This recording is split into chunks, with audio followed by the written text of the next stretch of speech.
Hello everyone, welcome to math series academy. আজ অর্থাৎ 31/12/2024 ডাব্লিউবিপিএসসির ওয়েবসাইটে একটা টিচার রিক্রুটমেন্টের জন্য নোটিফিকেশন দেওয়া হয়েছে। যদিও এটা শর্ট নোটিফিকেশন, ডিটেল নোটিফিকেশন খুব শীঘ্রই দেয়া হবে, সেটা এখানে জানানো হয়েছে। পিএসসির যে ওয়েবসাইট রয়েছে সেখানে ডিটেল নোটিফিকেশন খুব শীঘ্রই দেওয়া হবে। তো কিসের নোটিফিকেশন না, এখানে মেনলি বেঙ্গলি মিডিয়াম এবং ইংলিশ মিডিয়াম, হ্যাঁ, বেঙ্গলি মিডিয়াম এবং ইংলিশ মিডিয়ামের জন্য অ্যাসিস্ট্যান্ট মাস্টার বা অ্যাসিস্ট্যান্ট মিস্ট্রেস নিয়োগের যে পরীক্ষা তারই একটা নোটিশ বা আভাস দেওয়া রয়েছে।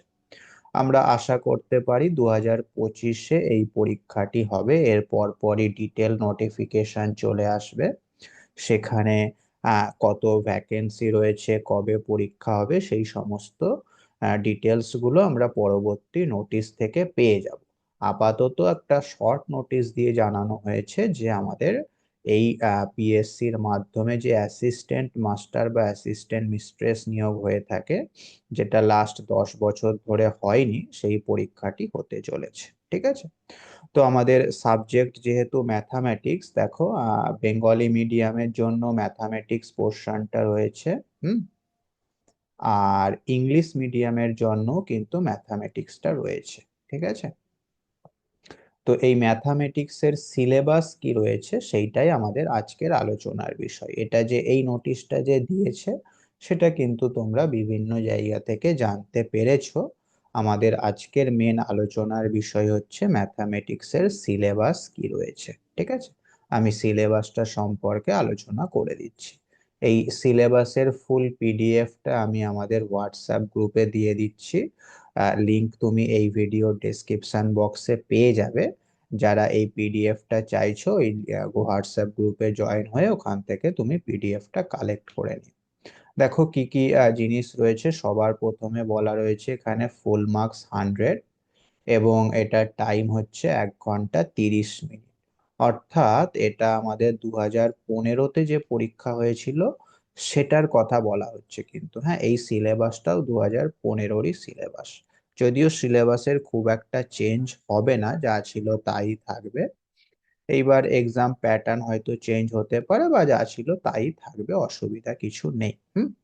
তো দেখো অ্যালজেব্রার মধ্যে আমাদের কি কি পোর্শন রয়েছে। অ্যালজেব্রার মধ্যে কমপ্লেক্স নাম্বার রয়েছে, থিওরি অফ ইকুয়েশন রয়েছে, ইনইকুয়ালিটি রয়েছে। হ্যাঁ, এই তিনটে আমরা ভাবতে পারি ফ্রম ক্লাসিক্যাল অ্যালজেব্রা, এবং লিনিয়ার অ্যালজেব্রা থেকে ডিটারমিন্যান্ট এবং ম্যাট্রিক্স রয়েছে। আচ্ছা, সেট থিওরি রয়েছে, যেটা অ্যাবস্ট্রাক্ট অ্যালজেব্রার মধ্যে পড়ে। সেটের basic concept, mapping, group, ring, field, এই সব জিনিসগুলো রয়েছে। এই যে বুলিয়ান অ্যালজেব্রা, এই পার্টটা কিন্তু আমাদের এসএলএসটির সিলেবাসে নেই, এটা কেবলমাত্র পিএসসি সিলেবাসেই রয়েছে। একদম বেসিক জিনিসগুলোই রয়েছে ফ্রম বুলিয়ান অ্যালজেব্রা। আচ্ছা, ভেক্টর, ভেক্টরে কি কি আছে দেখো। Vector addition, scalar and vector product, application of vector in geometry and trigonometrical problem, যেরকমটা আমরা এসএলএসটি সিলেবাসে পড়ি ওই রকম। নেক্সট হচ্ছে ক্যালকুলাস। ক্যালকুলাসের মধ্যে দুটো পার্ট, ডিফারেন্সিয়াল ক্যালকুলাস আর ইন্টিগ্রাল ক্যালকুলাস। ডিফারেন্সিয়াল ক্যালকুলাসের মধ্যেই অ্যাকচুয়ালি রিয়েল অ্যানালিসিসটাও রয়েছে। হ্যাঁ, কি কি রয়েছে দেখো। Sequence, series, limit, continuity, differentiability, successive derivative, Rolle's theorem, mean value theorem, এইসব জিনিসগুলো রয়েছে। ইন্টিগ্রাল ক্যালকুলাসের মধ্যে দেখো ইনডেফিনিট ইন্টিগ্রাল, ডেফিনিট ইন্টিগ্রাল, তার প্রপার্টিজ, হ্যাঁ, তারপর definite integral as limit of sum, এবং বিটা অ্যান্ড গামা ফাংশন। এটা আমাদের এসএলএসটি সিলেবাসে ছিল না, 9-10-এর এখানে রয়েছে। আচ্ছা, অ্যাপ্লিকেশন অফ ক্যালকুলাস, তার মধ্যে রয়েছে দেখো tangent, normal, curvature, pedal equation, curve tracing, area, rectification, এই সমস্ত জিনিসগুলো আমাদের অ্যাপ্লিকেশন অফ ক্যালকুলাসের মধ্যে রয়েছে। এবং তারপরে ডিফারেন্সিয়াল ইকুয়েশন রয়েছে, এর মধ্যে খুব সহজ পার্টগুলো অর্থাৎ linear equation with constant coefficient এই পর্যন্তই রয়েছে।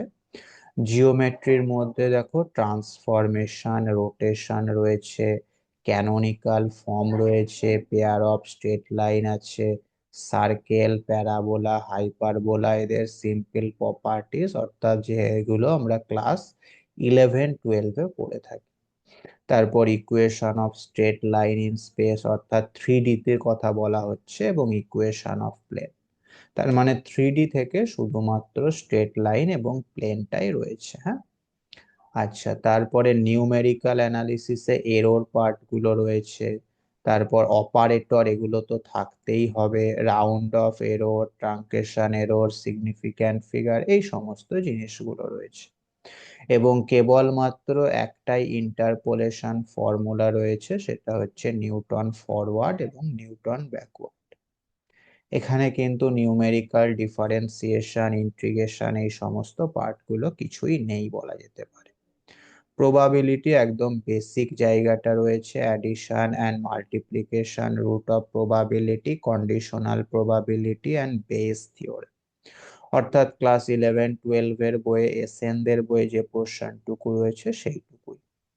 এবং ফাইনালি ডাইনামিক্স, এর মধ্যে motion in a straight line under variable acceleration, motion under impulsive square law, resisting মিডিয়ামে motion, impact of elastic bodies, এবং ফাইনালি ওই ইম্প্যাক্টেরই উপর যে সমস্ত জিনিসগুলো রয়েছে সেইগুলো। বুঝতে পারলে? তো খুব একটা বড় সিলেবাস কিন্তু নয়, ছোট ছোট জিনিসই রয়েছে, খুব ইলাবোরেটলিও নেই। তোমরা এটাকে যদি এসএলএসটি সিলেবাসের সঙ্গে কম্পেয়ার করো তাহলে বুঝতে পারবে এই পিএসসি সিলেবাসটা এবং এসএলএসটি সিলেবাসটা প্রায় 80-90%-এর কাছাকাছি একই আছে, 10% হয়তো আলাদা রয়েছে। এবং এই পিএসসি সিলেবাসটা কিন্তু এসএলএসটি সিলেবাসের তুলনায় আমি বলতে পারি ছোট। ঠিক আছে, এবার তোমরা যারা এসএলএসটির প্রিপারেশন বিগত দিনে নিয়েছো বা এখনো কন্টিনিউ চলছে, তাদের এটার জন্য আলাদা করে আর প্রিপারেশন নেওয়ার দরকার নেই। ঠিক আছে, ওই প্রিপারেশনেই এটাও কাজ হয়ে যাবে। জাস্ট তুমি এর প্রিভিয়াস ইয়ার গুলো দেখবে, যেগুলো সলিউশন অলরেডি আমাদের আপলোড করা রয়েছে। লিংক তুমি এই ভিডিও ডেসক্রিপশন বক্সে বা আমাদের হোয়াটসঅ্যাপ গ্রুপে পেয়ে যাবে।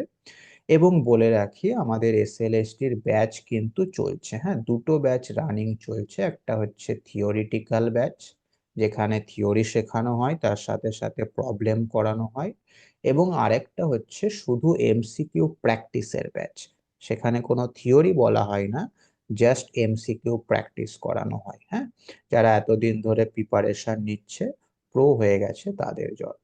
তো তোমরা আমার এই নাম্বারটি সেভ করে রাখতে পারো, যে কোনো প্রয়োজনে আমাকে ফোন বা মেসেজ করবে, আমি তোমাকে গাইড করে দেব তুমি কিভাবে প্রিপারেশন নিতে পারো। ঠিক আছে, এবং আমাদের গ্রুপে অবশ্যই জয়েন হয়ে থাকবে, সেখানে আমি সমস্ত পিডিএফ গুলো দিয়ে থাকি। ওকে, এছাড়াও কোনো কোয়ারিজ বা কোনো কিছু জানার থাকলে অবশ্যই আমাকে মেসেজ করবে। ওকে, থ্যাঙ্কস ফর ওয়াচিং।